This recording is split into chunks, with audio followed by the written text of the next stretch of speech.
ગુજરાતમાં કટોકટી થોડી મોડી આવી.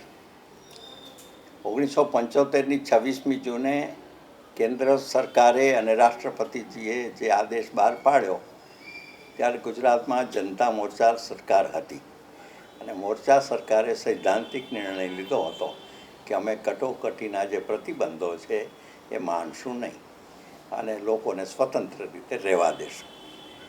એટલે 25મી જૂનથી 13મી માર્ચ 1976 ત્યાં સુધી ગુજરાત ગાર્ડિયનના શબ્દોમાં સ્વતંત્રતાનો દ્વીપ રહ્યો. એક તમિલનાડુ અને ગુજરાત આ બે જગ્યાએ આ હાલત હતી. પરિણામે આવ્યું કે અહીં સ્વાતંત્ર્ય પરિષદો થઈ, સત્યાગ્રહો થયા, કોર્ટમાં લોકોએ સેન્સરશિપ સામેના કેસ કર્યા, જીત્યા, ભૂગર્ભ પત્રિકાઓ થઈ. આ બધું 1975ની 25-26 જૂનથી શરૂ થઈ ગયું. બંધારણ બચાવ પરિષદ પણ થઈ હતી અહીં અને એમાં ન્યાયમૂર્તિ ચાગલા આવ્યા હતા, બીજા પણ હતા, જસ્ટિસ શાહ વગેરે. બહુ મોટી સભા થઈ હતી. વિદ્યા ગુર્જરી નામની શિક્ષકોની એક સભા થઈ, એમાં રામ જેઠમલાણી, દુર્ગાતાઈ ભાગવત વગેરે આવ્યા હતા અને એ પણ અસરકારક થયું. એટલે ગુજરાતે સ્વતંત્રતાની લડાઈની જેમ જ અહીં પણ એ કામ કર્યું. સત્યાગ્રહ થયો હતો. સરદાર વલ્લભભાઈ પટેલના પુત્રી મણિબેન પટેલે ગુજરાતમાં સત્યાગ્રહ કર્યો હતો. આ બધી ઘટનાઓ શરૂઆતના ગાળાની છે.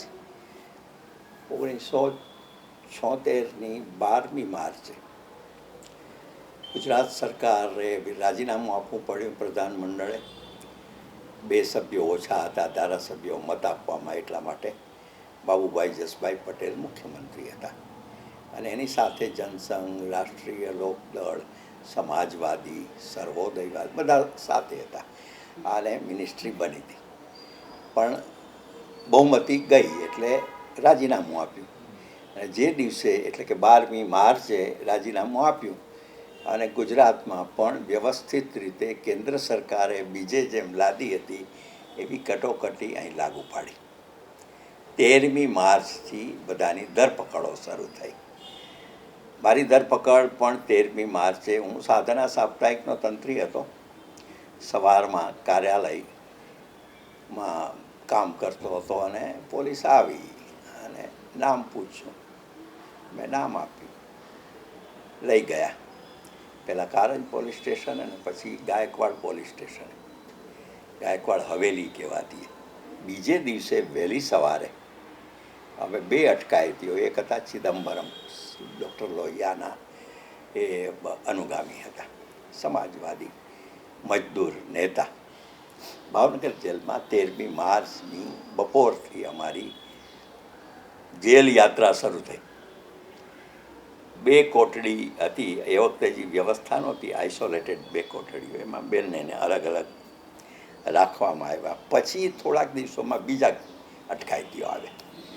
લગભગ 300-350 અટકાયતીઓ ત્યાં હતા. મારી સાથે ગુજરાતના ધારાશાસ્ત્રી સીટી દરુ, શંકરસિંહ વાઘેલા, સૂર્યકાંત આચાર્ય, કચ્છના ઇન્દુભાઈ જાની અને અનંતરાય દવે, આપણા નગરપતિ જયેન્દ્ર પંડિત, આ બધા સાથે હતા.